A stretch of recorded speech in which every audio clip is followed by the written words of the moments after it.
สบายดีพี่น้องสบายดียามแรงๆพี่น้องก็บ่แรงนะพี่น้องเด็กเติบเลยพี่น้องเลย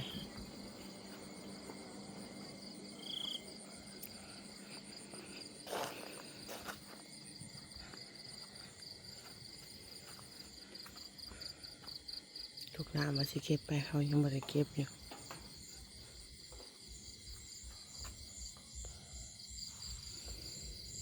เสาร์ก็เปิดร้านขายของคือเก่าพี่น้อง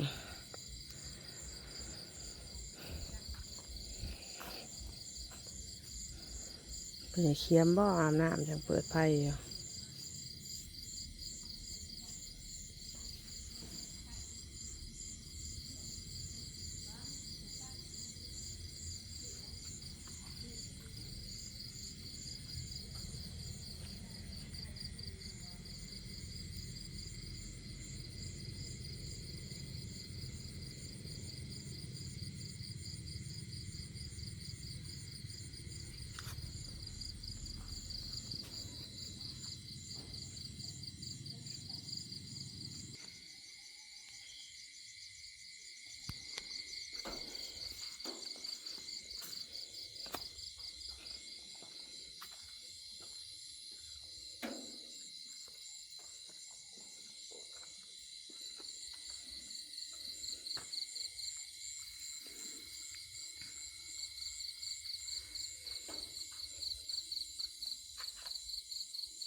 ดาวเต็มถึงฟ้าพี่น้องมืออื่นขอให้แดดเบิดมือ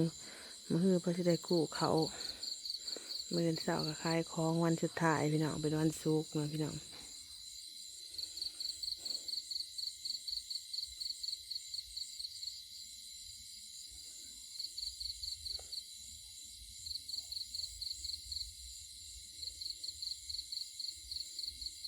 ย่างไปได้ยินเสียงแม่ยายเงื่งจมพี่น้อง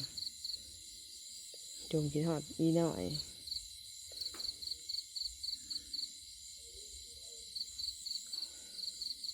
โทรถามว่ามันหายบ่อยากมาว่าสันแม่ว่าสิมาส่งมาหรือจังไดโอ้ยอยู่กับพ่อกับแม่ไปมันเนาะพี่น้องเราเพื่อนแม่ยายเงื่งแล้วก็คิดฮอดปกติของเราแหละเคยเลี้ยงเคยเบิ่งเนาะเราก็คิดฮอดทันแหละพี่น้องเลยสิว่าเอาก็เด้คิดฮอดคิดถึงคิดฮอดก็เห็นอะไรบุกภัยร้านมันเขาก็แพงลูกเขาก็คือเขาแพงลูกเขาหั่นล่ะ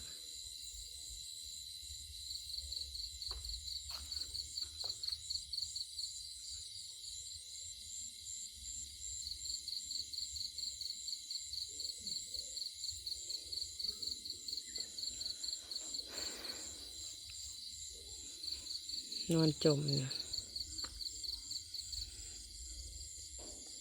ว่าอีน้อยสิบ่มาอีกแล้วว่าซั่นผู้เฒ่าเนาะพี่น้องคิดฮอดปกติแล้วเราอยู่หลังเรือนตอนนี้พี่น้องเลย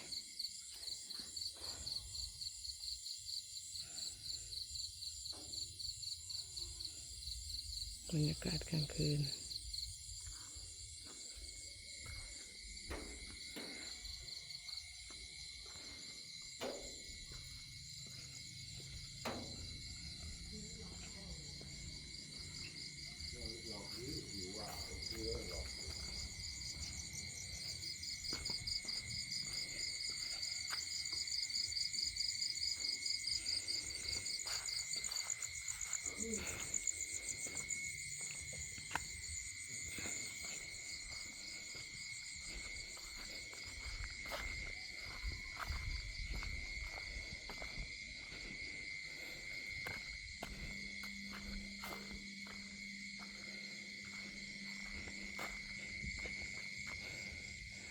สำหรับพี่น้อง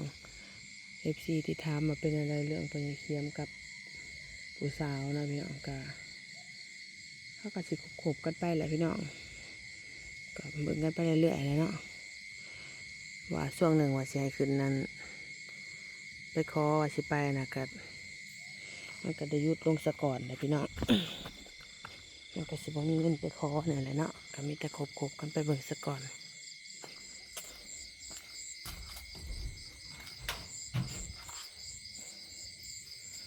ค่าชิ้นสอดก็ค่อนข้างแพงก็ได้พี่น้อง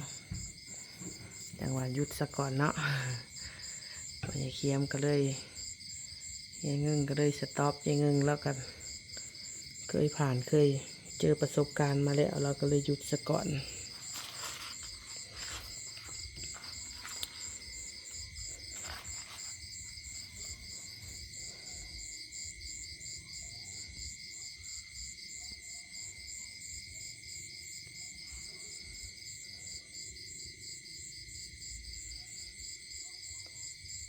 เพราะว่าแต่ละฮีดบ้านฮีดคอฮีดแต่ละบอนมันบ่คือกันเลยพี่น้องขาแก้วชิ้นดองมันกับบ่คือกันเลยพี่น้องเลยแต่ละบ้านแต่ละบอนกับบ่คือกันอีกฮีดคอนี่ก็เคลื่อนเอื้อยพวกเราลงมานี่กันเนาะเอื้อยพวกเราลงมาอยู่นำปอยายเคียมแหละกลับเมื่อไรกับวัดเพิ่นมาให้ไปคอนี่ก็ยายเงิงกระทำไปแล้วเนาะทำมันทำแบบว่าทำขาดองนะพี่น้องขาดองนี่ก็ห่วย50 ล้านพอได้พี่น้องเลย50 ล้านนี่ก็คือคู่มือนี่กันก็ยังมันถึง100,000ดอกพี่น้องแต่ว่า50 ล้านคำต่างหากแล้วก็มันจะมีพวกเราให้ไก่โตหมูอย่างไปชนะฮิตแต่ละบ่อนมันก็บ่คือกันเนาะแต่ว่า50 ล้านนะก็บ่ได้ถอกเบิดก็คือกันถูกคือกันนั่นคือกันถูกบ้านเนาะที่บ่ได้ถอกเบิดนี่ก็แล้วแต่ผู้ใหญ่สิเว้ากันแบบว่าข้างเมียนนะพี่น้องนั่นแหละพี่น้องอันนี้ก็คือว่าวันให้ฟังเนาะพี่น้องแต่ว่ากัดยังบ่ทัน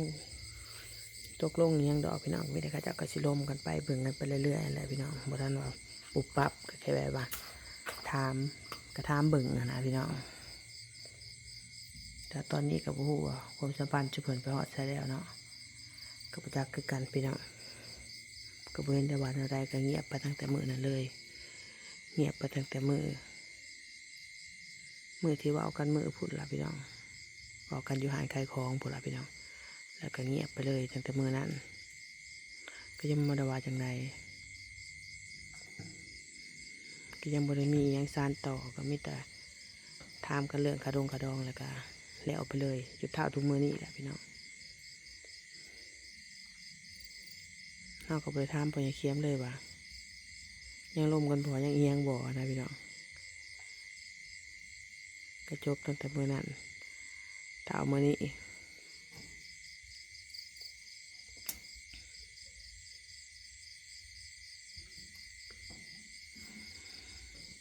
ปิดไฟนอนมาแล้วจุเพิ่นกับพี่น้องเลยบรรยากาศกลางคืนก็สิประมาณนี้เลยพี่น้องเวียดนอนแต่เว้นหน่วยบริเวณเสียงพี่น้องปกติเสียงเวียดซื้อกระถึกอยู่เวียดมาเห็ดนั้นบ้านแม่ตีเนี่ยโอ้พาเขามาเปลือมทางนี้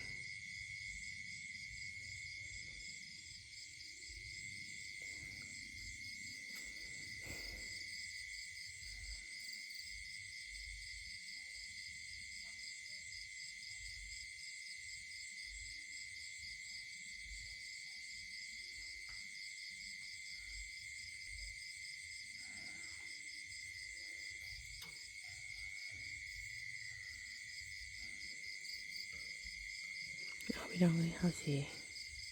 ได้ลากคลิปสำนีได้ด้วยพี่น้องเด้ออันนี้คือมาตอบคำถาม FC เนาะที่เพิ่นถามกันเขามาเนาะพี่น้องตอบได้สำนีแล้วเนาะพี่น้องเท่าที่หูเรื่องมาตอบได้สำนีจ้าเราเบิ่งเราชมกันต่อไปภายภาคหน้าว่าจะเป็นยังไง